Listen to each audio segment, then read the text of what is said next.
Hi guys, I'm MJ, and this is MJ's Tech Talk, the place where I talk tech. Okay, anyway, I'm super freaking stoked about talking about my favorite editing software. This video... Okay, sorry. I'm sorry. I promise I will never... Okay, for the most part, I promise I will never dance again. No, okay, I promise. It's out of my system. It's done. Not a good dancer. Not at all. Anyway, Final Cut Pro is the editing software that I use to create my YouTube video. And the best thing about it is I didn't actually have to purchase it.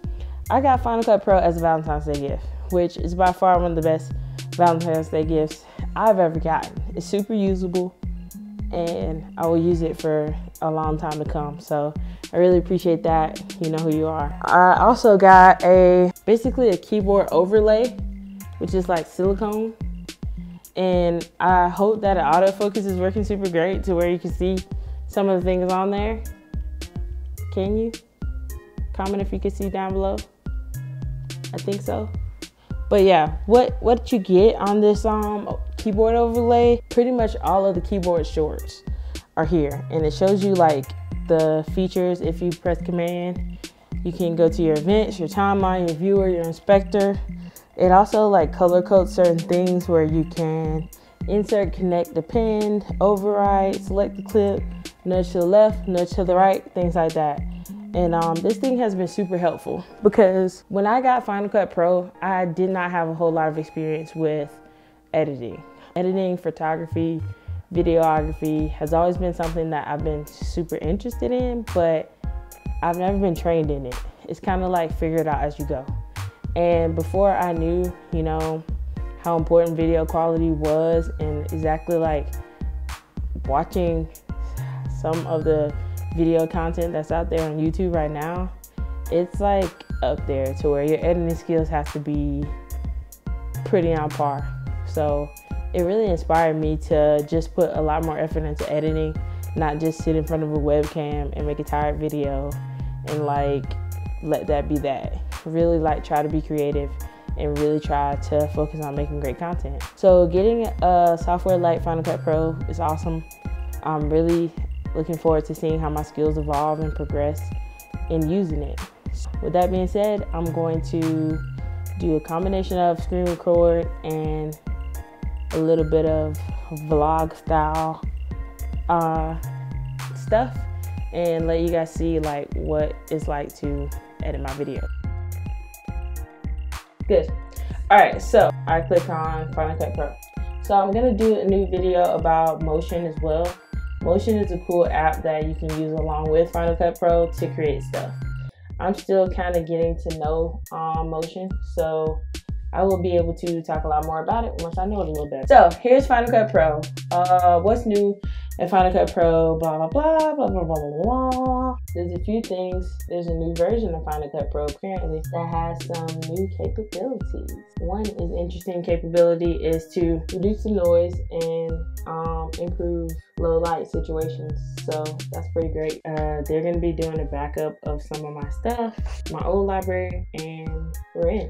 So as you can see here, this is pretty much what I would see when I first opened Final Cut Pro. It kind of opens back up to the last project we were working on, which is pretty neat. And then up here, it has several other projects. So organization is super, super key when you're dealing with any type of editing software, whether you use Final Cut Pro, whether you use Premiere Pro, whether you use iMovie, like whatever type of software you use. It's pretty important to find your style of organization. That way you know where things are and you can pretty much flow through project to project in a seamless type way. The way I set up my sessions is basically like a lot of projects. I have about 10 projects, which are all my YouTube videos. And then below that are just different archives by date that I recorded it. So any of these pieces of footage can be called upon again for a future project if I like. And whenever I want to start a new project, I just click on it. So here, basically the event is the larger box in the tree. And then once you click on event, then you create projects inside that one event. If you'd like to have multiple events, that's up to you. I kind of have one event, which is like a running YouTube event, and each project is a different video within that event. So I've seen people do it multiple ways, but that's my way. So whatever works for you is pretty much, you know, what you want to go with. When I want to start something, I just go here and I create a new project. So I'll create this. I like to look back on how I title my other projects so I can keep it the theme. So I would title my project based on what it's about. So if I click here, create new project, and I'm going to title this project Final Cut Pro. And I pretty much titled the project exactly like I'm going to title the YouTube video. So I created as Final Cut Pro. It's in the same event that I've been using, which is like the date when I started my YouTube channel or started adding content to my YouTube channel. I usually do it in 4K format with high resolution and a high processing rate. Usually I go here to rendering, and you can do it with Apple Pro resolution, H2 high quality, 444. There's a bunch of different ones to render in, but for the most part I put it in 4K format with the whatever that resolution is and whatever the rate should be. And there's also a way to use automatic settings, which is like use it based on the first video clip of your process. So using automatic settings is basically using it in the quality in which you recorded your first clip, and the rest of the video will transform into that. So in order to change that, you click on use custom, and that's how you get 4K. If you know that you don't have 4K video, you can also change it to 5K, 360 if you have a 360 cam. You can do it in 720p HD. You can do it at 1080p HD, whatever resolution, video quality you want. I really like to do things in a custom way. That way you put all your style into it instead of just using an automatic function that comes stock. So once you do that, everything's set up there. And you see here, it changes to a blank slate. So here you can either call up previous video, which is other things I've recorded in the past, and by date. And that's a good way to do it. And I'm gonna use some stock footage, like some footage that I did previously. So not stock footage, but I'm gonna use some older footage so that I can show you the type of things I would do when cutting and editing. Final Cut Pro has this screen right here, which is pretty cool. It also allows you to pull up transitions. It has effects, so pre-installed effects. There's 360s, basics, blurs. You can add color to your footage. You can add presets, things like that. This button will show you a lot of other cool things. So here you can see blend mode. You can change the opacity of your footage, composition, transition, crop, distort. You can maneuver the footage in a lot of different ways. You can also add titles, different things like that.